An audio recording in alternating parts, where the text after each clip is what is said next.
Hello, everyone. Sam here, and we gotta talk about Lorelei of the Red Mist, written by Leigh Brackett and Ray Bradbury. That already probably caught a lot of your interest because there are two authors for this story, and it really is two authors because this wasn't a the usual relationship when you have a double author book where one creates the concept and another one writes it. This was one where both parties wrote this particular novella. So, and two very well known science fiction writers like Leigh Brackett and Ray Bradbury. And Lorelei of the Red Mist was originally published in summer of 1946 in Planet Stories, which was a very well known, very famous science fiction pulp magazine. And it was owned by a fiction house who was sort of an interesting entity in regards to pulp magazines because they were actually very prolific in both pulp magazines and comics, which is kind of unusual because there were plenty of other pulp publishers that did do comics like Street and Smith did plenty of Shadow and Doc Savage comic books along with their respective pulp magazines. But Fiction House is kind of the one a lot of people associate as the most successful pulp and comic publisher because they actually had several influential pulp magazines as well as comic books. So this is kind of an interesting thing to read in regards to that. And the other thing Fiction House was famous for was having parallel publications. And by that I mean publications that were essentially pulp versions of the stories and comic versions of the stories. So Lorelei of the Red Mist was in Planet Stories, but there was also Planet Comics, which would have space-themed comics, and just like how Planet Stories would have space-themed stories. And it was the same thing with their other publication, Jungle Stories and Jungle Comics. So that's kind of an interesting element about Fiction House. And yeah, it's just sort of an interesting element you don't see anymore. Having a written version of your works and a comic version of your works. Not as common today, though it still does happen. But to get to Leigh Brackett and Ray Bradbury, this story came out at kind of an interesting point in their careers because of these two names, believe it or not, Leigh Brackett was the bigger name at the time. She was more renowned and more well known than Ray Bradbury was. And, Ray Bradbury wasn't a nobody at this point. He had been doing several short stories by this point in his career. But Leigh Brackett was the one who had more of a track record by this point. Because not only was she a well-known science fiction writer by this time, who had done like numerous short stories for various pulp magazines, she had also done some screenwriting, generally for like B pictures in Hollywood, and she also had some clout because she had published in 1944 her first crime novel, which was No Good from a Corpse. And that crime novel is going to become very important in a bit. So Brackett by this point had some career upticks. Like she had been successful in the science fiction pulp field. She was starting to get into Hollywood, and she had just had a fairly successful crime novel. Right in the middle of the 1940s when crime novels are very much the rage. But on the flip side, Bradbury, by this point, had not reached the level of Ray Bradbury as we think of him. He hadn't reached that huge pinnacle of his career because he doesn't. His career is going well. It's going good. He's selling lots of short stories, but he hasn't gotten his first novel out. In fact, he hasn't even gotten his first short story collection out by this point in his career. His first novel, of course, being The Martian Chronicles, but that's 4 years away. And even his first short story collection, Dark Carnival, that's still a year away in 1947. So it's kind of an interesting situation where Brackett was the one who, at the time, had a little more clout than Ray Bradbury did, which is very strange to think about. It's kind of like when you see a very well-renowned author who does a collaboration, but it's when they're younger, and the person who the other author they're working with is a bigger name at the time, but as the decades go by, that young pipsqueak who was just a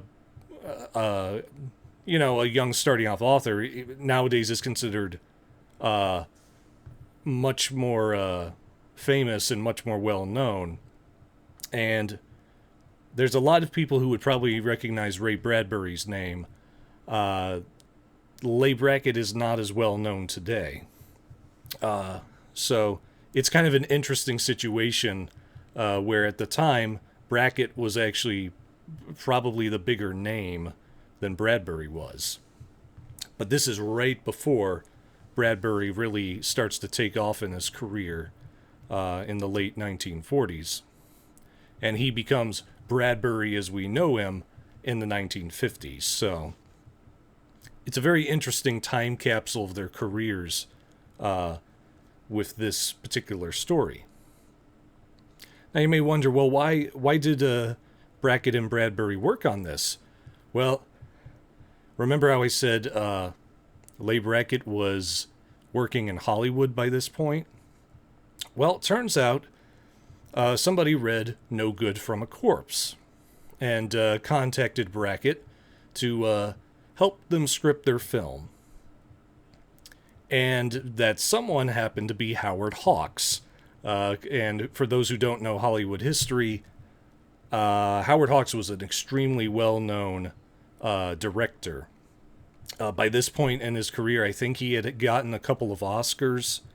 And he was riding very high, especially this after his film that he had done earlier in the decade I think it was called His Girl Friday.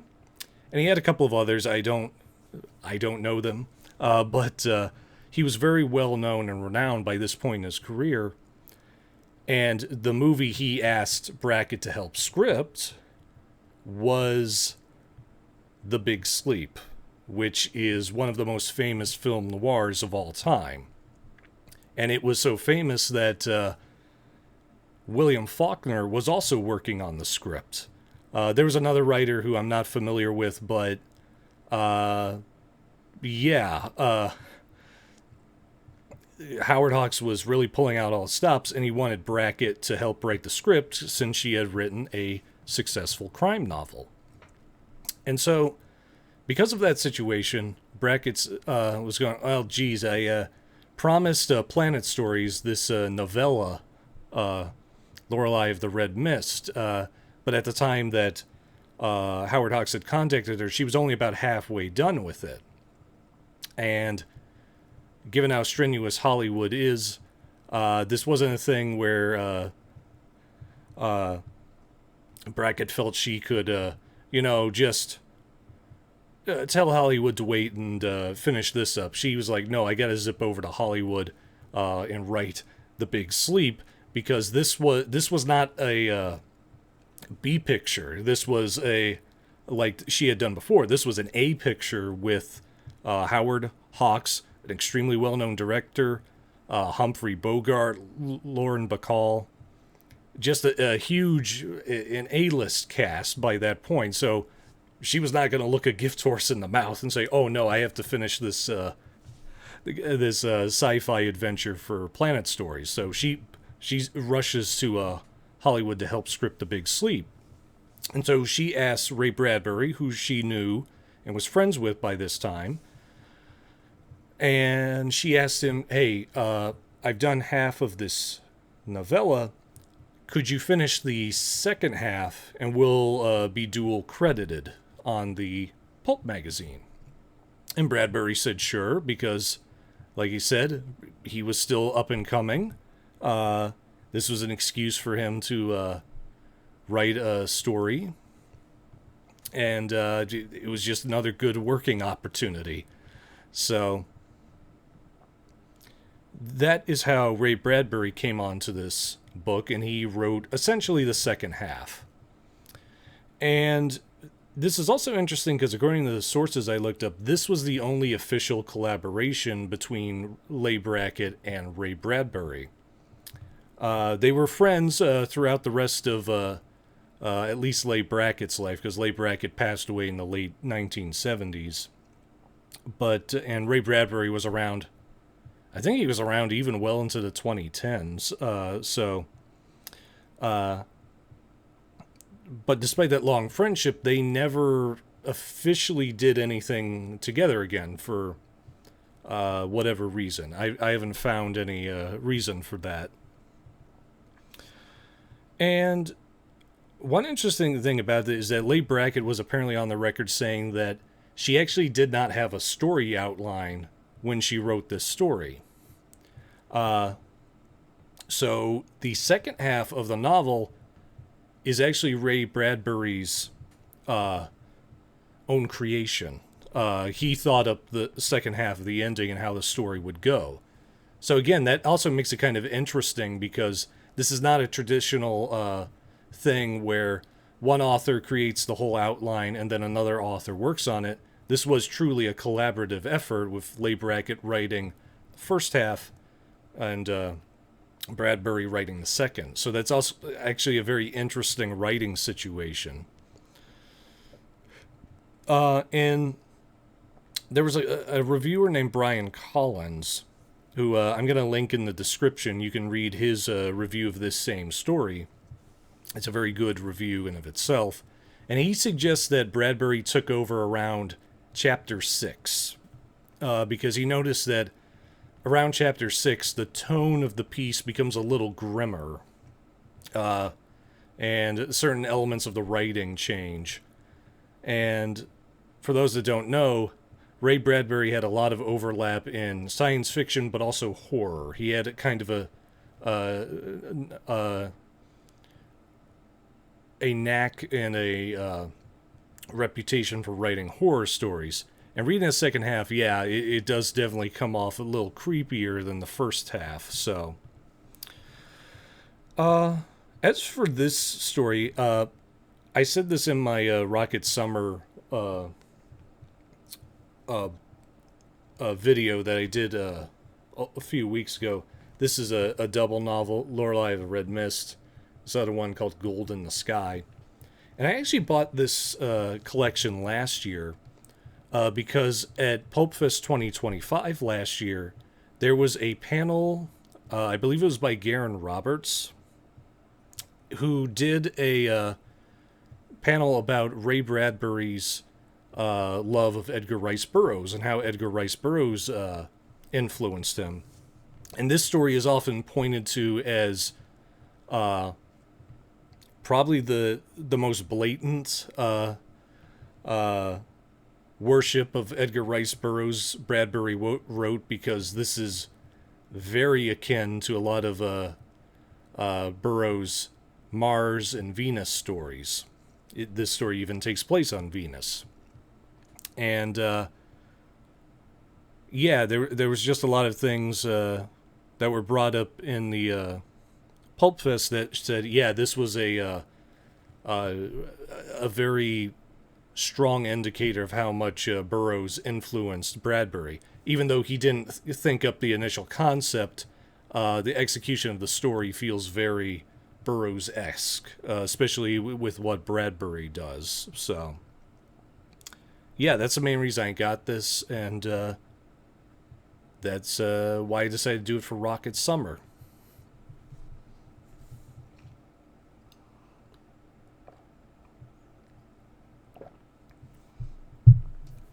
So, what is the plot of Lorelei of the Red Mist? Well, the story essentially deals with Hugh Starke, and Hugh Starke is an intergalactic criminal. He's been a rogue his whole life. He goes around pulling cons and robberies, typical criminal stuff. And he's just stolen $1 million. I think they call it 1,000,000 credits in this story, but essentially $1 million. And he's fleeing the space police. And he flees onto Venus because Venus is kind of the swampy backwater. Nobody in the Earth Patrol really wants to go near it. It's got some strange people that they're kind of like, let's not mess with them that much. And he seemingly escapes the Terran Space Patrol. But unfortunately, in doing so, he also crashes his ship. And his body is completely destroyed, and he dies. Except not quite. Because what happens is, instead of dying, Stark's mind is taken out of his body and put into a new one by this Venusian witch named Rann. And Rann is the witch queen of a Venusian city called Falga. And Falga is currently at war with another Venusian city called Kramdu. And what happened is that Rann put Stark's mind into the body of Conan. Not the Conan you're thinking of, a different Conan. And Conan was a former hero of Kramdu. He was their greatest warrior. But for somewhat of an ambiguous reason, Conan betrayed Kramdu for Rann. And while he was betraying him, he blinded the leader of Kramdu named Phelan. But before he could escape to Rann and Falga, Conan was captured by Kramdu's forces, and Phelan, so enraged by being blinded, tortured Conan into insanity. And because Conan is gone completely nuts, his mind is blank due to the insanity caused by the torture, Rann is able to put Stark's mind in Conan's body. And Rann gives Stark an offer. She says, kill Phelan, and you will get not just Conan's body, but your 1,000,000 credits. And the reason is because Phelan is the main leader of Kramdu, and if he dies, the leadership kind of splinters, and Kramdu will get all chaotic, and Falga can conquer it. But things kind of become complicated because Bodag, who is Phelan's sister, and also Conan's former lover, starts to fall for Stark/Conan again. And Conan starts to find his loyalties divided. He's not sure whether to go with Rann and her promise of 1,000,000 credits, or possibly throw in with Bodag and Phelan to save Kramdu. So that's the essential setup for this story.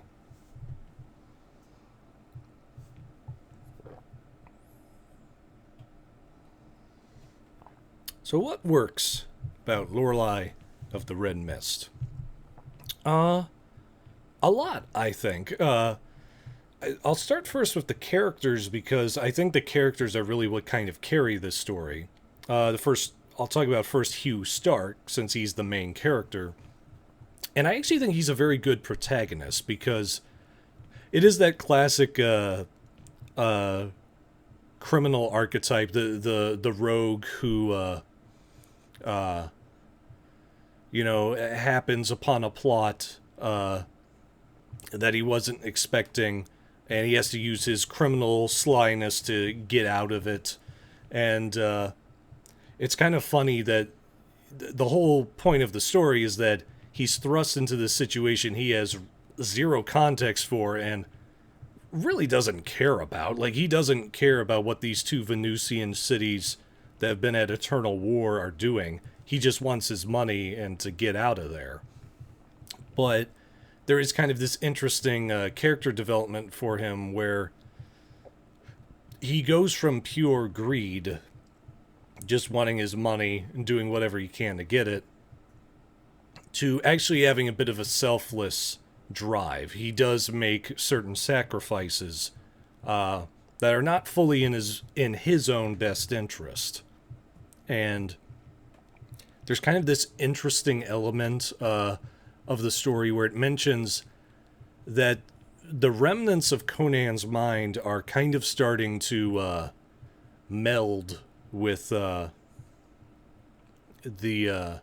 personality of Stark. So it kind of raises an interesting question of how much of this is Stark's own doing and how much of it is like Conan sort of influencing his behavior, because Rann is able to influence his behavior due to her psychic link to Stark. So there is kind of that interesting ambiguity to how much of this is Stark, how much of it is Conan, how much of it is sort of a mixture. So I found that a very interesting concept. I also really liked Bodog. Bodog is the female love interest, but I think she's a very good love interest because there's kind of this interesting confusion in her, because she wants to save her people of Cromdu, and she's willing to do a lot of not so easy decisions in order to do that. But she also can't quite make out what these strange feelings she has for Stark are, as well as sort of wrestling with the fact that she loved Conan before he betrayed everyone. So it's just this weird situation that Bodog has to kind of deal with, like the fact that she's falling back in love with the man who betrayed her and her people, except it's not the same man. And so it's just a strange situation, and I like that Leigh Brackett and Ray Bradbury kind of examine how, yeah, this is kind of a messed up situation from Bodag's perspective. So they actually kind of examine, well, how would you feel if this kind of scenario happened? So that's a very cool element where not just the main character is going through his own sort of internal struggles, but his love interest is too. And I think they both kind of arrive at a good place, and the story does a good job with explaining how they reach that particular end point, where they end. I also kind of like Phelan, the leader of Cromdu. He's a very interesting depiction of a leader, because he does have this noble goal to save his people, Cromdu, to make sure that the long war with Falga ends.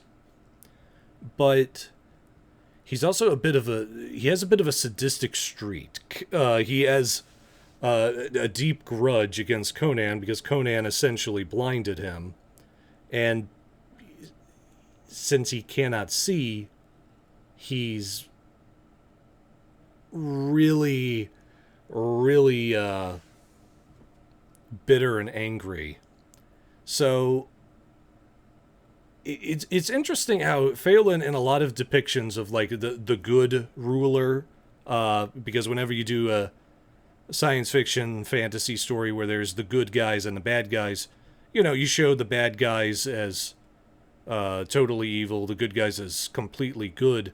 But Phelan is kind of he's very unnerving in a lot of instances. Like, I don't know. I'm not sure. Even if I was on his side, I'd really like to be anywhere near him. So I kind of like that element of the leader of the main, good group is not necessarily the nicest guy. So that was kind of an interesting choice. I also liked the depiction of Venus. One thing I really like about all these old sci-fi stories is that they don't do the thing a lot of modern stories do, where because we've had satellites that go to all the planets, we all know what they look like, we know what they're composed of. But here, in a lot of these old science fiction stories, they have these very creative ideas of it, like, Mars is a desert, but it has waterways in the John Carter stories. In this one, Venus is a swamp planet. Just these really creative ideas for what these planets would look like. And this depiction of Venus is actually very cool because it's depicted pretty much as a backwater planet. Like, Earth has all these spaceships, these great abilities and interstellar travel. Meanwhile, Venus is just this backwater place that the Earthlings don't even really want to bother with because they got all their magic. They're all kind of the Venus society is sort of stuck in this medieval type environment, guided by magic. A lot of people, like, in these stories, use harps to affect magic. So it's kind of a weird thing of a future society that still feels like the past. And that's always kind of a fun thing with these early era science fiction stories, where there's a lot of overlap with fantasy. And I also like that the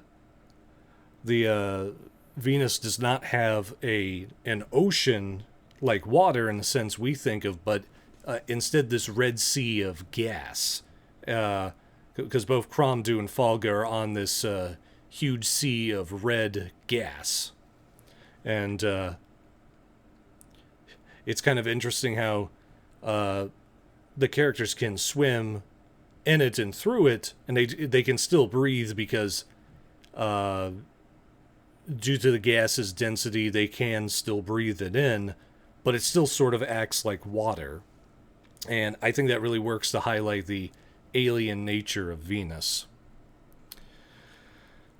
I also like, this is a slight spoiler, but there is a third party in the story who are the people of the Red Mist, and they're this tribe of sort of fish-like beings that live in the Red Sea, and they're sort of meant to be descendants of the same Venusians that the people of Falga and the people of Cromdu are, but they adapted to the sea. And one thing that I like is that they are kind of introduced in a sinister way. They're introduced once Ray Bradbury takes over the story. And Bradbury makes them very, very creepy. They are not like nice mer people or anything like that. They are very sinister. They reanimate the dead of their enemies so that they can use them for soldiers, and that becomes an important plot point. And one of the things I like is that they don't really take a side in the war, because as they said, hey, if Falga wipes out Crom-Duw or Crom-Duw wipes out Falga, that's one less enemy for us to deal with. So they haven't really meddled in the war. And there's kind of this interesting scene where Stark is trying to figure out a way to affect their decisions about whether to attack Crom-Duw or Falga, because they have strange whims, and he's kind of trying to figure out, all right, how do I work this to my advantage? So I kind of like that element of the story, where you have this third party where you're not really sure what direction they're going to go. And I mentioned the Army of the Dead, and a lot of the there's a lot of creepy moments in the story, and a lot of them happen in the second half when Bradbury took over the writing.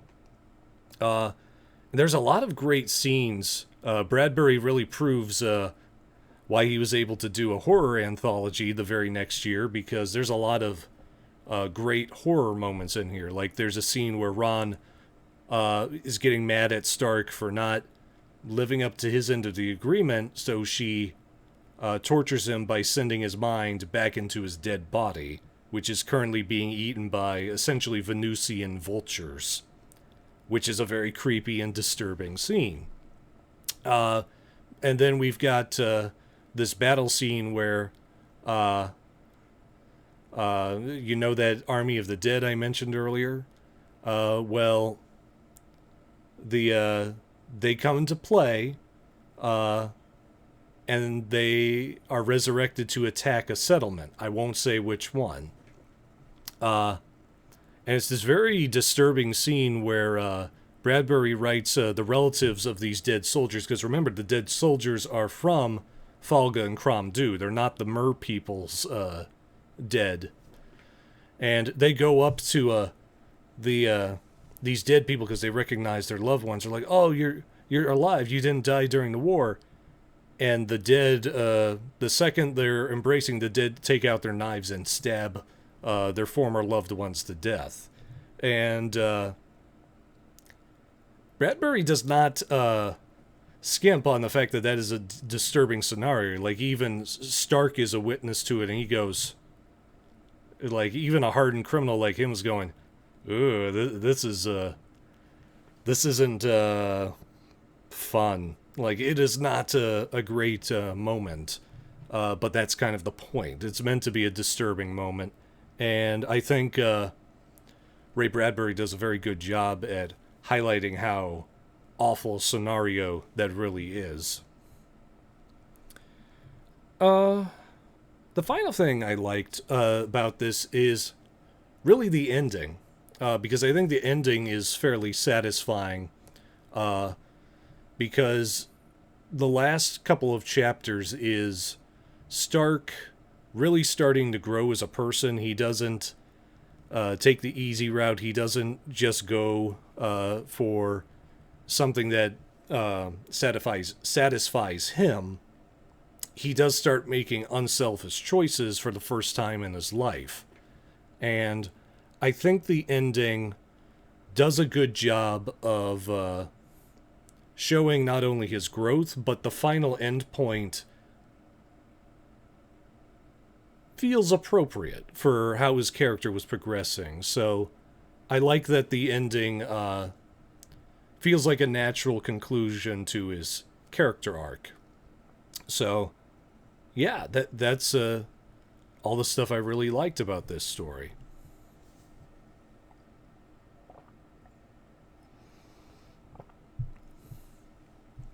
Now, in regards to what I think didn't work about the story, it was only a handful of things, but I do think they significantly impact the book. The first is that Rann herself, as the main villainess, I don't think she is all that interesting. Because the whole point about it is that she's this seductive witch woman. You know, she was able to coax Conan into betraying Crom-Duw. She She's influencing Hugh Starke to do her bidding. But she really doesn't get all that much time to shine because we don't really see that seductive side to her as much, or at least not to the degree where I would be like, oh yeah, this is a woman whose beauty and seductiveness would overtake Conan's good judgment. Like, she just kind of seems like some obviously evil sorceress that, like, anybody from a mile away could see her duplicity. Like, there's even one point here where Hugh Stark kind of says, he doesn't kind of, he just says, yeah, I don't trust this woman very much. I don't think I can do much business with her. And that I kind of thought sort of neutered her threat level, because the whole point of it is that not only does she have great magical abilities, but that she's able to convince and coax people to turn against things that they supposedly really love. So when even the protagonist is kind of saying, I don't buy this, I think it kind of undercuts her threat level. And it also doesn't help that her final defeat is pretty underwhelming, which is particularly bad because there is one good scene during the finale where she like provides Hugh Stark a choice. It's like, oh, you can get your revenge on me, or you can save Bodog.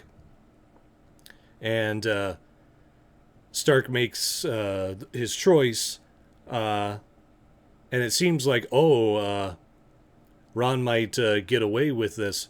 But then off the page, like 3 or 4 pages later, she's recaptured.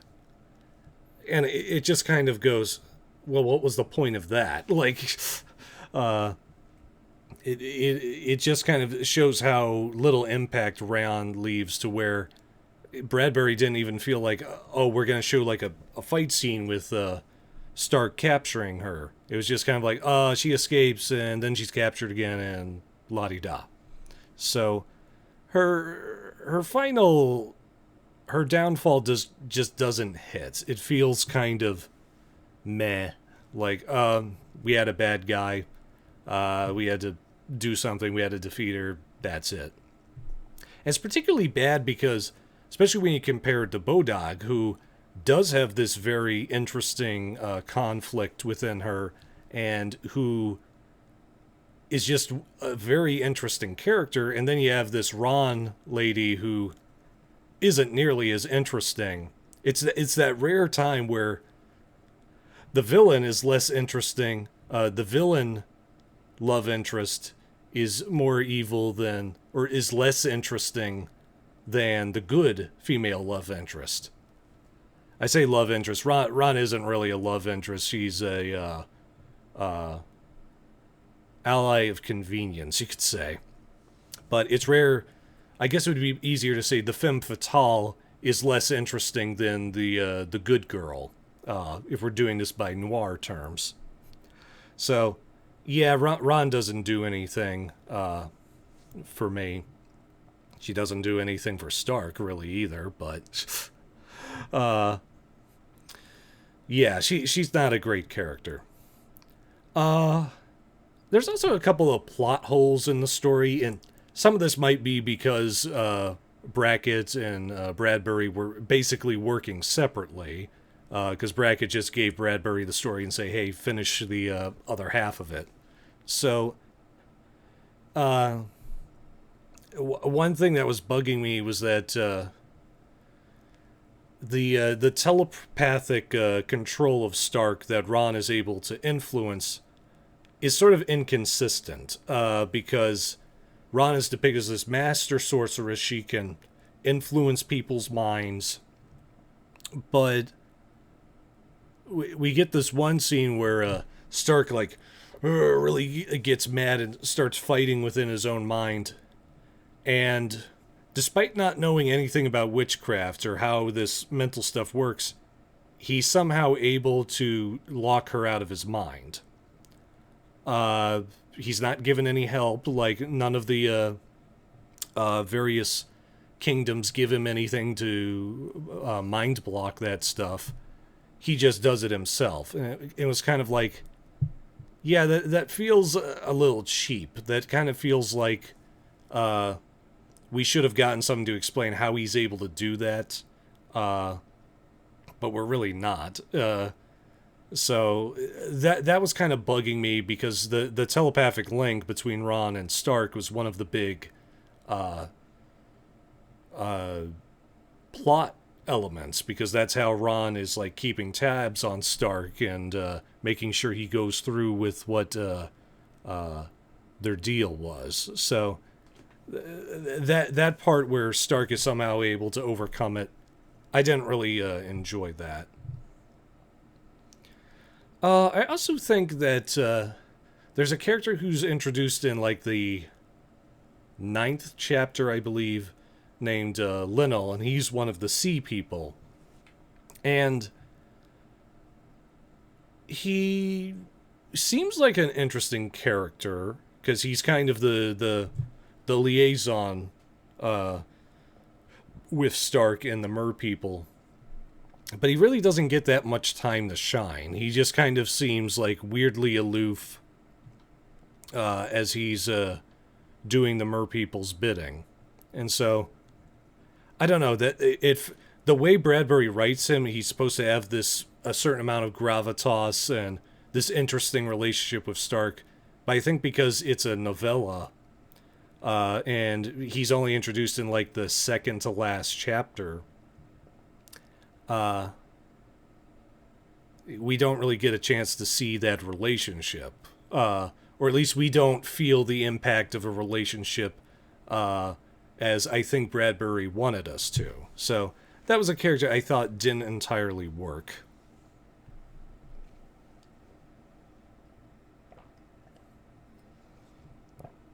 So that is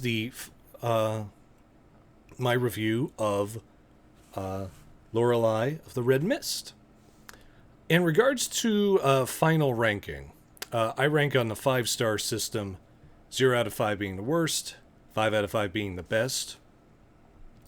I would rank LORELEI of the Red Mist a solid 4 out of 5 stars, which in my verbiage is a good book. Like I said, I do have problems with the story. I think some of the characters are lacking, particularly the villain. And some of the plot elements I think are a little wonky. Like I said, again, probably because 2 different authors were working on this, and nobody had an outline. So there might have been some plot elements that were a little wonky simply because they didn't really discuss them. But aside from those, I thought that this was overall a very good science fantasy story. I like that the characters have these interesting dilemmas about how they feel about one another. I think the environment is very creative. I like that there's a little bit of a horror bent to this that I don't think Brackett would have emphasized as much. I have read some of Brackett's work, and there was a bit of horror to some of them, but I definitely think Bradbury brought out the horror elements in the story in a way that was very satisfying. So this is a good demonstration of both Leigh Brackett and Ray Bradbury's writing skills, and I really think this is a good demonstration of what 2 talented authors can create. So I would definitely recommend this to anybody who's a fan of Leigh Brackett or Ray Bradbury. Leigh Brackett, just because it's a typical Sword and Planet story that she had written several times before, and which she was a master of, and it's a very good example of that. And I would recommend Ray Bradbury fans check this out just to see what he was doing in this early part of his career. Because, like I said, this is before Dark Carnival. This is before the Martian Chronicles. You really get to see what the whippersnapper Bradbury was up to. And you can sort of see him doing something that doing a story style that Bradbury was not really associated with, at least in popular memory. So I think it has an interesting novelty just for that, and it's a lot of fun seeing him do a Sword and Planet story.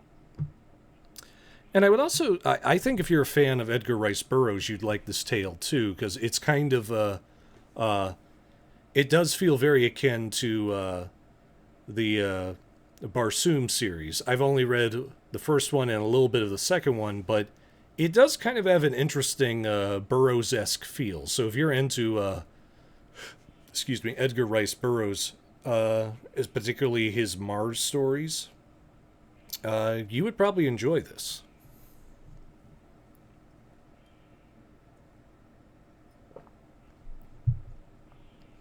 Any inspiration?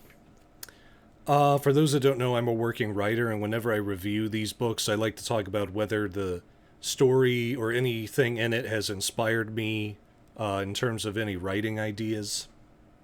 And I would say the concept of a person who comes across their former lover, who has a new personality within their body, that's a very intriguing idea to me, because, like I said, Bodag is the most interesting character in this, just because she has to have that sort of internal struggle about this man with her former lover's face, but it's not that man, and wondering how much of the affection she's starting to feel from is for the new man that is in there, and who is and how much of it is just residual from her former love of Conan.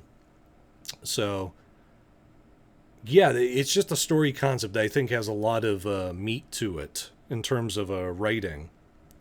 I guess if I was to do it, I would probably lean less into magic and more into sci-fi.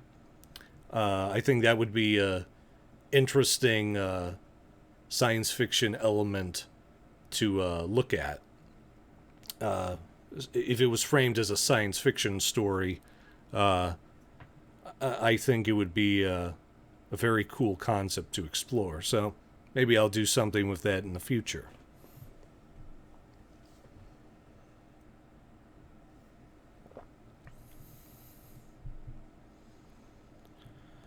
All right, that's all I have to say about Lorelei of the Red Mist. I'm going to be linking 3 links in the bottom. One was that, what was his name? I'm sorry, I'm forgetting your name, sir. Brian Collins. I'm going to leave his review in mine, because he provided a lot of good information about this story, and he has a very good review himself. There's something from a website called Adventures Fantastic.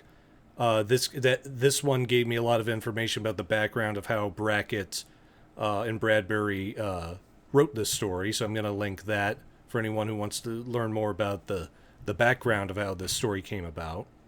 And I'm also going to link the Project Gutenberg link to this story, because since this was a Planet Stories tale and was Planet Fiction House famously went under in the mid-1950s and didn't renew a lot of their copyrights, this one is actually in the public domain.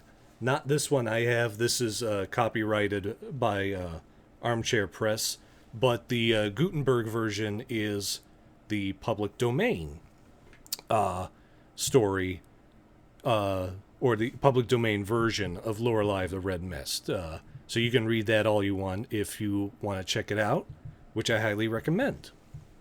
This is my last video for Rocket Summer. It took way longer to do this than I had hoped, but it is now done. I'll probably be doing a...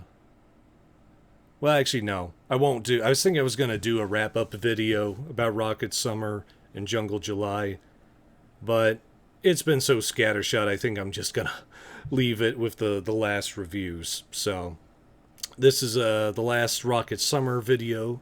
I'm going to upload my last Jungle July video here in a bit too, so keep your eyes out for that. Yeah, that's pretty much it. So I will see you guys later, and thank you very much for watching. Bye.